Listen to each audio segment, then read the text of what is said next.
वासना का मतलब सिर्फ शारीरिक भोग नहीं होता। ये सिर्फ शरीर की भूख नहीं है, बल्कि ये आत्मा को नीचे खींचने वाली सबसे गहरी शक्ति है। शास्त्र कहते हैं, जिसने काम को समझ लिया उसने आत्मा का मार्ग पकड़ लिया। लेकिन क्या वाकई वासना से मुक्ति संभव है? क्या ब्रह्मचर्य केवल त्याग है या कोई आंतरिक विज्ञान? क्या अप्सराओं की कहानियां सिर्फ कल्पना हैं? क्या गीता और उपनिषद वासना को नकारते हैं या समझाते हैं? आज हम जानेंगे काम की 4 अवस्थाएं, ब्रह्मचर्य का शास्त्रीय रहस्य और क्यों शिव, बुद्ध, महावीर वासना को साधना में बदल पाए। ब्रह्मचर्य क्या है, क्यों जरूरी है? सबसे पहले, ब्रह्मचर्य क्या है? ब्रह्मचर्य का मतलब होता है ब्रह्म में चर्या, अर्थात जीवन का हर कर्म ईश्वर की चेतना से जुड़ा हो। यह सिर्फ सेक्स से दूर रहना नहीं है, बल्कि कामनाओं से ऊपर उठना है।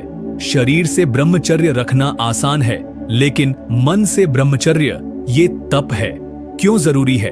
क्योंकि वासना की ऊर्जा ही या तो तुम्हें नीचे गिरा सकती है या ऊंचा उठा सकती है। जिसने ब्रह्मचर्य साध लिया वो अपार एकाग्रता, शक्ति और शांति पा लेता है। स्वामी विवेकानंद कहते थे, जो शक्ति वीर्य में है वही शक्ति ब्रह्मचर्य में बदलकर पुरुष को महापुरुष बना देती है।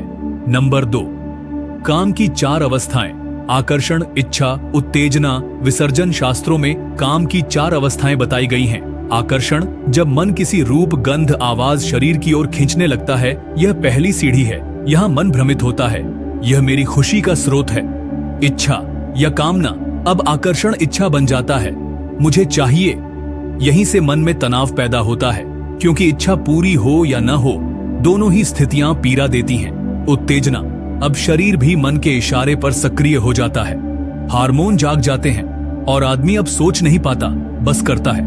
विसर्जन यानी अवशोषण या विस्फोट, यह चरम बिंदु है जहां ऊर्जा का विसर्जन होता है और आदमी कुछ क्षणों का सुख पाकर थका हुआ, खाली, अशांत महसूस करता है। शास्त्र कहते हैं, जो इन 4 अवस्थाओं को जागृत होकर देख ले वो वासना के पार चला जाता है। नंबर 3, शिव, बुद्ध, महावीर, जो काम को साधना में बदलते हैं। भगवान शिव कामदेव को जलाया क्योंकि उन्होंने ध्यान भंग करने की कोशिश की। लेकिन क्या शिव काम के विरोधी हैं? नहीं, उन्होंने काम को नियंत्रित किया, दिशा दी। भगवान बुद्ध, उन्होंने भिक्षुओं को सिखाया कामना ही दुख की जड़ है, लेकिन उन्होंने शरीर का दमन नहीं किया बल्कि समझ का दीपक जलाया। भगवान महावीर, 12 वर्षों का मौन व्रत और तप, उनका ब्रह्मचर्य ऐसा था कि कई महिलाएं उन्हें देखती ही रह जाती थीं, लेकिन वे भाव शून्य समाधि में स्थित रहते थे। तीनों महान आत्माओं ने वासना से भागा नहीं बल्कि उसे रूपांतरित किया। नंबर 4, अप्सराएं, देवताओं के वासनात्मक प्रसंग, संकेत या सच्चाई। शास्त्रों में हमें मेनका, रंभा, उर्वशी जैसी अप्सराओं की कहानियां मिलती हैं। ऋषियों को विचलित करने के प्रसंग है। क्या यह सिर्फ मिथक है? नहीं, ये मानव मन की परीक्षा के प्रतीक है। जब कोई योगी शक्तिशाली बनता है तो उसकी परीक्षा वासना से होती है। वेदों में ये प्रसंग समझाते हैं कि जिसने अप्सरा यानी वासना को जीता वही ऋषि या ज्ञानी बना। देवताओं के भी कुछ प्रसंग मिलते हैं, इंद्र द्वारा छल या चंद्र द्वारा तारा का अपहरण। इन कथाओं में सच्चाई हो या संकेत, संदेश एक ही है। यह शक्ति इतनी गहरी है कि देवता भी फिसल सकते हैं। तो मनुष्य को कितना सतर्क रहना चाहिए। नंबर 5, गीता और उपनिषदों में काम की व्याख्या। भगवद गीता अध्याय 3 श्लोक 37, काम एष क्रोध एष रजोगुण समुद्भव, यानी काम और क्रोध रजोगुण से उत्पन्न होते हैं, ये ही विनाश का कारण है। कृष्ण कहते हैं, कामना आत्मा की दुश्मन है, इससे बड़ा कोई शत्रु नहीं, पर उपाय क्या है? गीता कहती है, बुद्धियोग से इसे जीतो, ध्यान, ज्ञान और निस्वार्थ कर्म से। उपनिषदों में कहा गया है, काम आत्मा को बांधता है और जो मुक्त है वह निर्विकारी है।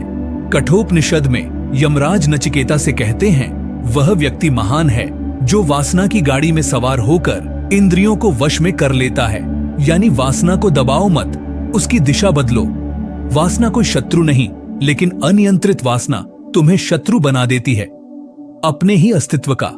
ब्रह्मचर्य कोई साधारण व्रत नहीं, यह आत्मा की उड़ान है जो अपनी यौन ऊर्जा को शिव, बुद्ध और महावीर की तरहोच्च मार्ग पर ले जाए, वही सच्चा विजेता है। शास्त्रों की दृष्टि हमें डराती नहीं, हमें चेताती है कि वासना को साधो, तभी आत्मा का दरवाजा खुलेगा।